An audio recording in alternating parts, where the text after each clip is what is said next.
My interest in learning about understanding of democracy originates from myself being a government teacher and being overly frustrated with students and individuals' lack of understanding of the term democracy. The two great misconceptions that people hold about democracy is its origins and where it came from, and the connection between democracy and freedom. As a result, I have tailored my interview questions to highlight these common misconceptions that individuals have about democracy.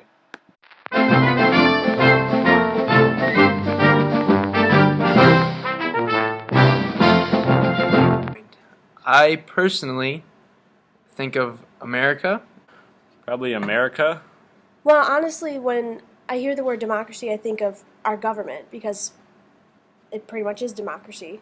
We vote and we sometimes get what we want, depending on the majority of the vote. Democracy, I would think of a social order. I think of voting. America, United States.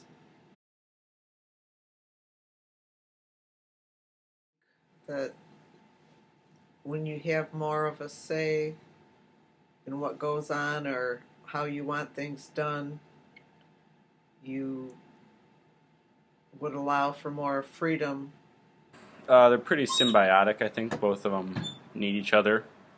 They're connected because the people vote, and so the freedom comes with what everyone decides. So because the people have the freedom to vote and decide what is going on, they can make sure that their country is free and living up to their standards that they want. They go hand in hand. We have the freedom to elect officials and live the lives that we want because of democracy.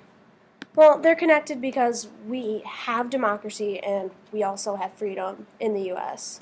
We have freedom and democracy. I just said that.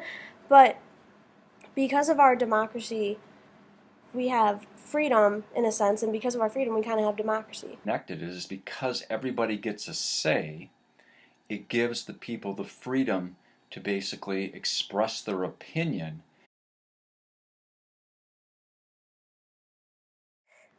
Well, I'm going to take a wild guess that it started way back in the day here in the U.S., way back when our founding fathers were writing the Constitution and the Declaration, and yeah, it started here.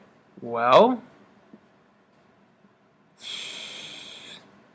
the idea of democracy, I'm sure was around long before America, but I'm pretty sure most people think that democracy started in America. But America got its government from numerous different ideas, and so over in Europe, somewhere I'd say democracy started.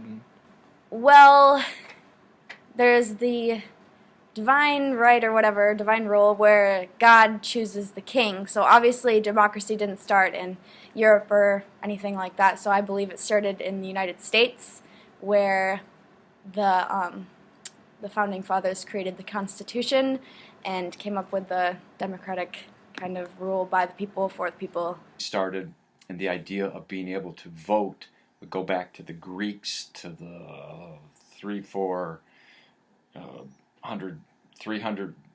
BC, whatever it would be, when the Greeks, when there was Athens and the city-states and all that.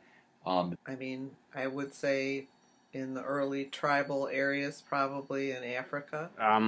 We're taught Greece, but I'm sure like back when people first started, if they were nice and used democracy, I'm sure it started there. But we're taught Greece, so we'll go with Greece.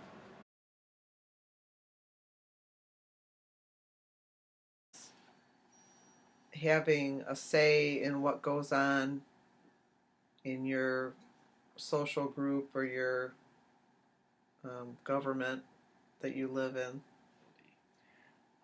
Democracy, in my opinion, would be in any type of social or governmental situation where everyone gets to vote. Where the people decide how a governing body or what they want in their best interests as a group of people, like America voting or something like that, where the people decide what is best and what happens. Democracy is the ability to live the life that you want to live. Democracy is a form of government in which the people decide and vote who rules them and their rules and laws, and by the people, for the people.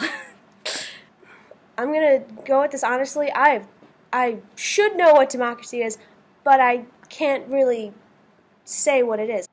After conducting my interviews, I found that many of the misconceptions that I anticipated finding prior to the interviews were present in the interviews.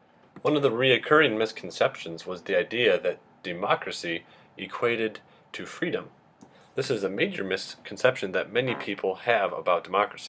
Democracy, very simply, is a form of government in which individuals vote for those who govern. Democracy does not defend the freedom of all, but it only defends the freedom of the majority. Thus, democracy, without limitations, can oppress the freedoms of the minority. So it is very strange that we associate democracy and freedom with one another.